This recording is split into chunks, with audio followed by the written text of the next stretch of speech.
안녕하세요, 여러분. 지난 회에 이어서 제가 남편에 대한 이야기를 했잖아요.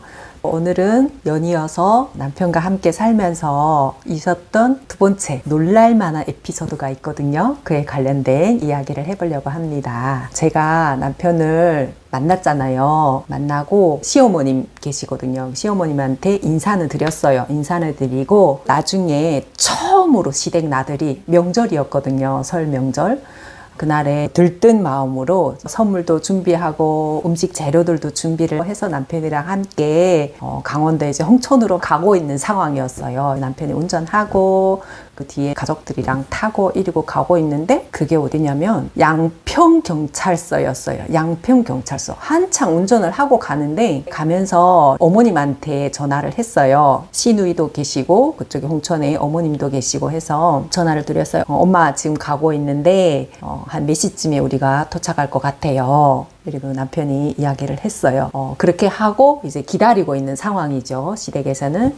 그래서 들뜬 마음으로 이제 막 운전해서 옆에서 남편이 노래도 부르고 하면서 함께 가고 있는데 그게 이렇게 그 길에다가 차단봉 같은 거 있더라고요. 그걸 이렇게 갑자기 이렇게 탁 세우는 거예요. 그래서 뭐지? 하고 봤더니 경찰관이 한 명이 나와 있어요. 그래서 남편이랑 이제 대화를 하더니 갑자기 들어오라고 이러는 거예요. 확인할 게 있다고. 그래서 뭐지? 하고 이제 남편이 따라가더라고요. 저희들을 차에서 한참 있다가 경찰 쪽에서 이제 경찰관이 와서 가족들도 이제 다 들어라 하고 차는 다른 곳으로 가더라고요. 이렇게 쉬러 가더라고요. 그리고 저기 어디 주차장 거기다 이렇게 세우는 거예요. 그리고 우리도 이제 경찰서에 왔어요. 와서 대기실에서 이제 기다리고 있었어요. 그래서 무슨 일인지는 지금도 모르고 있어요. 뭔 상황인지도 몰라요. 근데 궁금하잖아요. 그래서 남편한테 물어봤어요. 제가 도대체 무슨 일이냐. 그러니까 별일 아닐 거라고 뭔가 확인할 게 있다고 그러는 거예요. 그래요? 하고 거기서 확인하고 보내주겠지 하고 이제 기다렸어요. 근데 막 무슨 서류를 작성하더라고요. 서류를 작성하더니 좀 있다가 남편한테 수갑을 채우는 거예요. 수갑 차면 죄인이잖아요. 아우, 수갑 보면 저도 이제 트라우마 있거든요. 북한에서 잡혀나갈 때 그 수갑을. 그래서 뭐지? 그래서 가서 물어봤어요. 그랬더니 남편이 되게 심란한 표정으로 있는 거예요. 그래서 왜 그러냐 했더니 지금 자기가 사기죄로 이렇게 체포를 당했대요. 그래서 그러니까 사기를 당한 사람이죠. 피해자가 경찰에 의뢰를 해서 남편이 이름이 있으니까 이 남편이 차 번호까지 다 등록이 돼 있으니까 그래서 오랫동안 기다렸었나 봐요. 그러다가 명절날에 가다가 걸린 거예요. 그래서 지금 이렇게 취조를 받고 있는데 제가 그랬어요. 제가 그동안 봤던 사람은 남을 해치거나 사기를 치거나 전혀 그런 사람이 아니거든요. 그래서 내가 사람을 잘못 봤나? 근데 긴가민가 해서 다시 물어봤어요. 그랬더니 남편은 절대 그런 일은 없고 나는 그런 사람이 아니다. 이렇게 이야기를 하더라고요. 그래서 그 답변을 믿고 경찰 그분한테 가서 물어봤었어요. 저기요. 근데 이 문제가 저희 남편은 절대 그런 사람 아니거든요. 근데 어떻게 된 거예요? 하고 물어봤더니 이분이 답변하는 게 뭐냐면 그러더라고요. 보통 이렇게 죄를 진 피의자들은 가족 앞에서는 다 아니라고 한대요. 진짜? 그럼 또 그 말 들으니까 그런가? 뭐지? 내가 모르는 뭔가가 또 있나? 이렇게 생각을 했었어요. 그래서 저는 너무 놀래가지고 진짜 이 사람이 숨겨진 어떠한 내가 모르는 모습이 있진 않을까? 이 의심이 들었었어요. 그 경찰관의 답변에. 근데 모르잖아요, 지금 일단은. 무슨 펼쳐봐야 알죠. 지금 아직까지는 모르는 상황이에요. 그 남편은 수갑 차고 볼이 부어서 화가 나서 이제 앉아있는 거예요. 화가 이렇게 난 거예요. 남편이 화가 난 모습은 전 또 처음 봤어요. 처음 봐서 저런 모습도 있구나. 예. 얼마나 놀랬겠어요, 본인도. 기분 좋게 노래 부르며 대화하면서 가다가 지금 이런 상황이 돼버렸으니까. 그래서 계속 기다렸어요. 기다렸더니 나중에 가족 부르더라고요. 뭐라고 얘기하냐면 오늘은 남편을 싣고 파주 경찰서로 이송이 된대요. 그래서 어머나? 왜 이송이 돼요? 했더니 이 문제를 해결하기 전에는 지금 설이 껴서 아마 뭐 며칠이 걸리나 봐요. 그래서 파주 경찰서에 가서 해명을 해야 된다는 거예요. 그 피해자가 아마 그쪽에다 의뢰를 했나 봐요. 그래서 남편이 수갑 찬 채로 경찰서 차에 타고 이 사람은 거기서 감옥으로, 파주 경찰서 감옥으로 갔고요. 저랑 딸은 떨어져서 그럼 어떻게 해야 돼요? 하니까 차는 차대로 지금 거기 주차장에 세워놓고, 저는 그때 당시 운전할 줄 몰랐거든요. 그래서 어떻게 해야지 했더니 이제 차는 거기다 넣고 딸하고 저하고는 지하철 있잖아요. 그 양평까지 가는 지하철 노선, 그걸 타고 다시 왔어요, 집에. 아니, 집에 와서 이게 무슨 청천벽력 같은 일이야 하고 시댁에도 그때 전화를 했어요, 어머님한테. 그리고 우리가 온다고 가족이 다 모였을 거잖아요. 시누이도 있고 시동생도 있고 가족들이 모였는데, 사실은 처음에는 좀 늦어진다고 이런 일이 있었던 걸 이야기 안 하려고 했었는데, 사연을 듣고 보니까 이게 며칠이 걸릴 것 같더라고요. 그래서 어쩔 수 없이 이제 실토를 하게 됐어요. 그래서 어머님한테 가다가 이런 사건이 생겨가지고 지금 경찰서에 잡혀 있는 상황이고, 이게 문제가 며칠 걸릴지 모르겠다, 문제 해결이. 그래서 제가 문제가 해결되면 어머니 연락 드릴게요 하고 일단은 시댁의 상황에 대해서 전달은 해놨어요.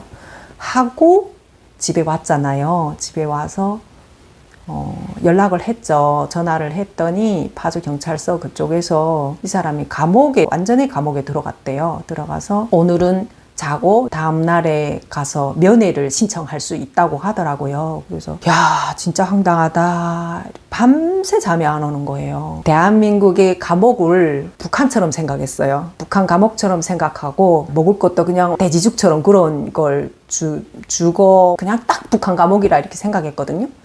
그래서 집에서 제일 많이 준비해서 갔던 게 뭐냐면 음식을 준비했어요. 남편이 굶었을까봐. 전날 저녁에 굶었죠. 지금 다음날이죠. 다음날 아침이잖아요. 그래서 배낭에다 한 배낭 준비했어요. 안에 뭐 반찬, 그 다음 밥, 간식 이래서 한 배낭 메고 지하철 타고 또 버스 타고 택시 타고 해서 파주 경찰서로 갔거든요. 갔는데 뭐 거기 어디 경찰서라고 주소 찾아서 갔더니 거기서 또 무슨 일산 온유 쪽으로 이송이 됐대요. 그래서 또 일산 쪽으로 왔어요. 그래서 남편을 만나려고 왔더니 그 무슨 감옥이더라고요. 그래서 거기 가족이다 하고 이제 접수를 했죠. 접수를 하고 남편을 만나는데, 어머나 세상에, 그 감옥 문이 세살창이 이렇게 있잖아요. 그 문이 쫙 열리더니 남편이 하루 저녁에 그냥 얼굴이 반쪽이 돼버린 거예요. 어머나, 깜짝 놀랐어요. 저는 그 모습 보고. 그래서 남편 보고 괜찮냐고, 밥도 못 먹고 어떻게 하냐고, 제가 지금 이제 먹을 거 한 배랑 이렇게 지금 사왔다고, 빨리 식사해야 되는데 하고 그 지키는 사람한테 막 얘기했어요. 빨리 식사를 시켜야 된다고 하는데, 남편이 하는 말은 그러는 거예요.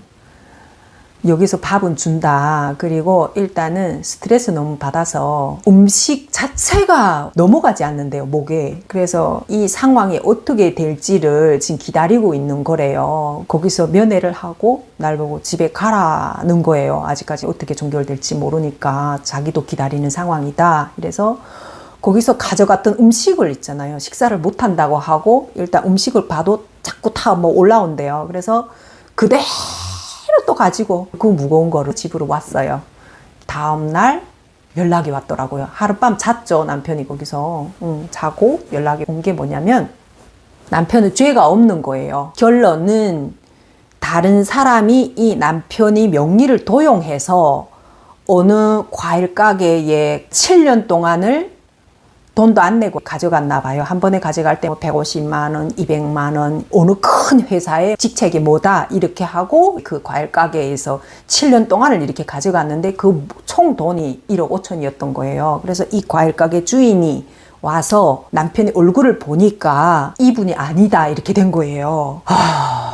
결국은 그냥 남편 신분만 지금 도용이 된 거예요. 그래서 그때 남편이 무죄로 풀려나오는 이런 엄청난 사건이 생겼었어요. 그래서 제가 그때 나는 대한민국이 감옥 북한처럼 생각하고 바리바리 싸들고 남편이 굶었을까 봐 갔던 기억이 나고요. 그리고 나와서 다시 차 있는 데까지 지하철 타고 가서 거기서 이제 저희 차들 세워놨잖아요. 그 차 타고 시댁에 가서 사연 이야기하고 설명절을 잘 보냈던 이런 엄청난 사건이 있었어요. 저 진짜 충격받았었어요. 그때 남편이 어떤 사람인지 모르고 했으니까. 그래서 이런 또 사연이 있었다는 거 좀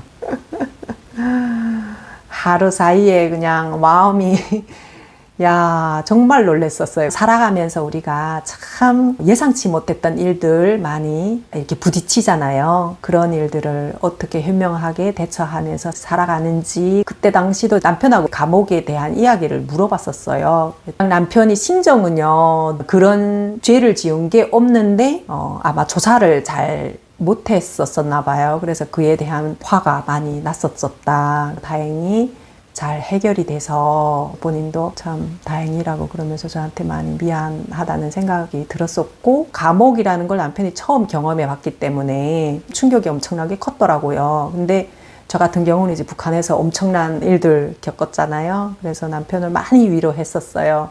감옥에 들어갔다가 거기에 대한 충격을 받았는데 저를 잠깐 이해하는 시간이기도 했었다고 그러더라고요. 그래서 경험해보지 못하면 그 심정을 다 이해할 수는 없잖아요. 그래서 참 많은 생각을 하게 되는 계기였었다고 그러더라고요. 제가 대한민국 남성이랑 살면서 겪었던 이런 엄청난 일에 대해서 말씀드렸습니다. 여러분 행복한 하루 되세요. 다음 영상에서 뵐게요.